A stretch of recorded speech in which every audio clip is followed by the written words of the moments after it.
नमस्कार. आपल्या सगळ्यांचे महाराष्ट्र सोशल न्यूज चॅनलमध्ये हार्दिक स्वागत. चला वळूया तर एका नवीन बातमीकडे. आजची बातमी.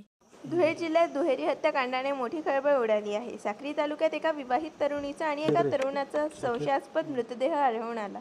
पोलिसांनी एका संशयिताला ताब्यात घेतले आहे. शनी अमावस्येच्या पार्श्वभूमीवर या घटनेकडे अघोरी कृत्याच्या संशयातूनही पाहिले जात आहे. निजामपूर पोलीस ठाण्याच्या हद्दीतील टेंबे फाट्याजवळ जयश्री काकुस्ते या विवाहित तरुणीचा मृतदेह आढळून आला. घटनास्थळी दुचाकीही सापडली, तर उमरांडी शिवारात अक्षय सोनवणे या तरुणाचा मृतदेह आढळून आला. दोन्ही घटनांचा संबंध असल्याचा प्राथमिक अंदाज पोलिसांनी व्यक्त केला आहे. फॉरेन्सिक टीमकडून पुरावे गोळा करण्यात येत असून सीसीटीव्ही फुटेजचीही तपासणी सुरू आहे.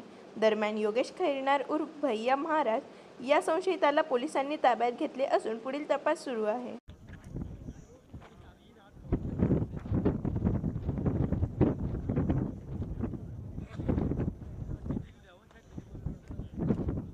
बातमी आवडल्यास चॅनलला लाईक व सबस्क्राईब करा व दररोज अशा नवनवीन बातम्या पाहण्यासाठी चॅनलला फॉलो करा. धन्यवाद.